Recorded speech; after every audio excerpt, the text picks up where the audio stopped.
mengenai mimpi saya waktu tidur. Mimpi waktu tidur lah. Fitofarmaka. Keadaan saya seperti terangkat ke atas. Terus sampai di suatu tempat, di situ saya melihat cahaya terang sekali sampai saya silau. Terus saya lihat di cahaya itu tengahnya ada tulisan Allah. Apa maksudnya Pak Ustaz? Man ra'a fi manamihi annahu irtafa'a, kata Imam Ibnu Sirin. Siapa yang melihat dalam mimpinya bahwa dia terangkat ke atas. Kalau dia masih lajang, berarti dia segera menikah. Itu dia. Kalau dia sudah menikah, berarti Allah memberikan dia sakinah, mawaddah, warahmah. Sakinah, mawaddah, warahmah itu satu orang, bukan tiga. Lalu kemudian apa makna melihat cahaya dalam mimpi? Cahaya itu nur, lawannya zulmah. Cahaya itu hidayah. Maka orang yang melihat cahaya berarti dia mendapatkan hidayah. Apa makna dalam cahaya itu ada tulisan Allah? Berarti cahaya itu datang dari Allah, bukan dari syaitan. Itulah makna mimpi yang kau lihat. Tapi insya Allah maknanya baik. Dua, akhwat dari Penang. Bagaimana hukumnya suami meminta istrinya 3 orang untuk mencampuri istrinya itu dalam satu waktu, satu tempat? Jika istrinya menolak, apakah termasuk perbuatan berdosa? Bagaimana jika suaminya marah lalu minta istrinya yang menolak itu pergi dari rumah karena tak mau memenuhi permintaannya? Macam-macam suami zaman sekarang. Maka pilihlah suami yang ngaji, yang soleh, supaya kau tak menderita dengan permintaan-permintaannya. La yanzurur rajulu ila auratir rajuli. Tidak boleh, haram hukumnya seorang laki-laki melihat aurat laki-laki lain. Aurat terbagi dua, ada aurat ringan, ada aurat mughallazah, aurat berat. Aurat laki-laki yang ringan dari lutut sampai ke pusat, yang berat kemaluannya. Tak boleh kau lihat, tengok.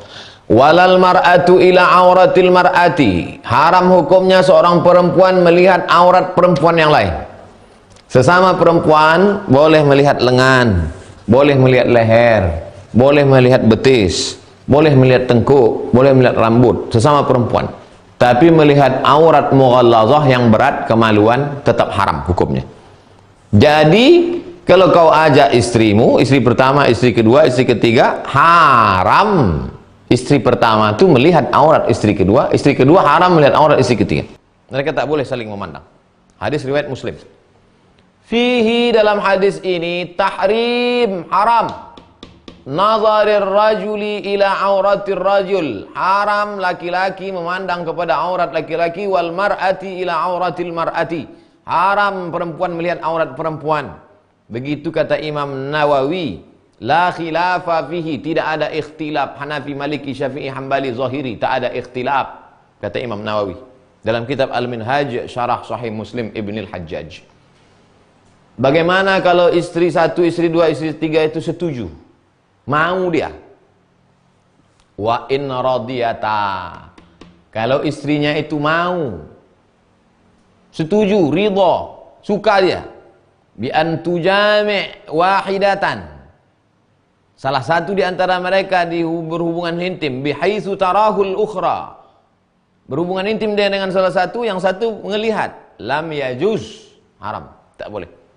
Li'anna fihi dana'atan, karena di dalamnya itu ada dani, rendah, sukhufan, hina, kotor, sia-sia, sukut, jatuh muru'ah, jatuh marwahnya dari manusia seperti binatang.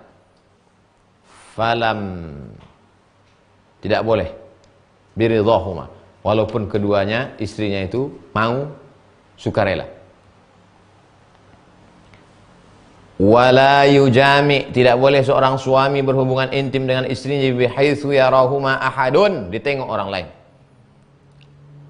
Bagaimana kalau saya berhubungan dengan istri pertama tapi ditutup pakai kain? Au yasma'u hissahuma, ditutupnya pakai kain tapi suaranya kedengaran. Wala yuqabbiluha, tak boleh dia menciumnya. Wa yubashiruha, berhubungan dengannya. Indan nas, ditengok orang. Imam Ibnu Qudamah. Hai suami, jangan kau minta yang tidak-tidak pada binimu. Hai istri, jangan kau mau. Tak tahu, sudah ku kasih tahu. Dituntutnya juga, la ta'ata li makhluqin fi maksiatil khaliq. Tidak ada ketaatan kepada makhluk kalau menyebabkan maksiat kepada Khaliq Allah Subhanahu wa taala. Suami sudah tahu, istri sudah tahu. Tetap juga dia ngotot ngeyel memaksa si suami, maka kau lapor kepada walimu, wahai istri. Ayahmu, kakekmu, abangmu, adikmu, abang ayahmu, adik ayahmu. Lapor ke wali. Aku tak ada wali, melapor kau ke hakim. Hakim mahkamah syariah.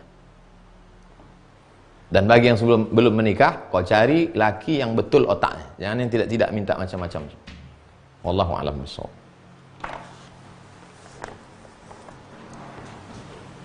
Dari Ibu Inah Nurul. Assalamualaikum Ustaz. Waalaikumsalam. Apakah seorang dokter yang menolong orang terkena virus corona terkena virus itu sendiri sakit dan akhirnya meninggal, apakah dokter tersebut dikatakan mati syahid?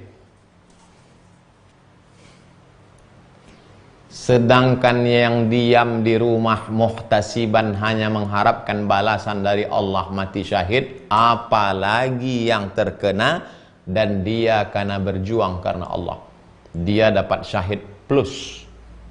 Syahid itu aja sebenarnya sudah cukup, tapi ditambah Allah lebih lagi karena dia mujahid fi sabilillah. Wahai para dokter, wahai para perawat, berjuanglah, tuluskan niat karena Allah. Kalianlah ujung tombak. Saya hanya bisa menyampaikan tausiah. Kalian yang pakai baju astronot dari mulai subuh sampai malam, kalian yang meninggalkan ayah, ibu, suami, anak, istri, keluarga demi menyelamatkan bangsa, mudah-mudahan kalian semua yang sudah meninggal dunia, Allahumma ighfir lahum warhamhum wa'afihim wa'fu anhum, yang dalam perjuangan tetap banyak-banyak berdoa kepada Allah, ikhlaskan hati, maka mendapatkan pahala syahid fi sabilillah berdasarkan beberapa hadis sahih dari Nabi Muhammad SAW. Arjun, bagaimana cara melawan rasa malas untuk beribadah dan bagaimana menancapkan keimanan supaya teguh kokoh, karena saya tipe orang yang cenderung menyendiri. Sudah begini banyaknya orang mati karena corona ini, kau masih malas juga beribadah, Arjun? Ratusan orang sudah mati, meninggal dunia. Dari mulai DPR, pejabat, orang hebat, orang kaya, mati ujungnya menghadap Allah SWT. Mati syahid mereka. Oleh sebab itu kematian ini sesungguhnya mengingatkan kita lagi bahwa kita pun juga akan mati. Beramallah, beribadahlah. Orang yang meninggal dunia karena corona tak bisa kita lihat karena bungkus plastik, tapi yang tidak dibungkus plastik bisa kita lihat, bisa kita. Maka tengok orang mati, sholat jenazah, ikut kebumikan, ikut kuburkan. Jangan kau menyendiri, mesti kau berjamaah.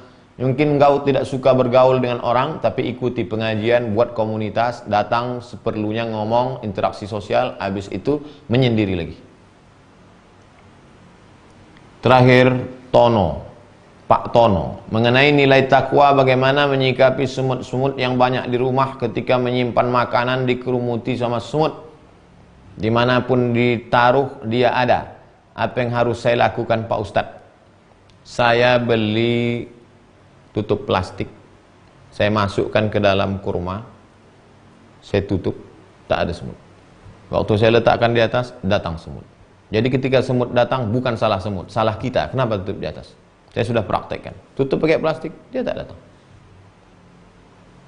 Ada kurma satu, letakkan di sudut rumah, kasih untuk semut itu semua. Semut, ini untuk kau. Dia tak akan mengganggu.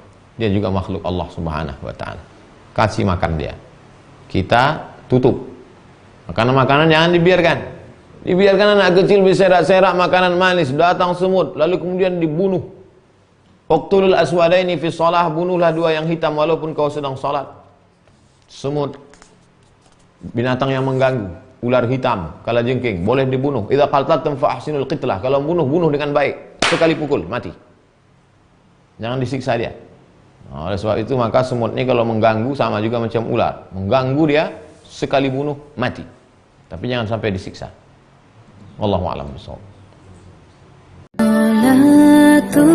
Salatullah, salamu Assalamualaikum warahmatullahi wabarakatuh.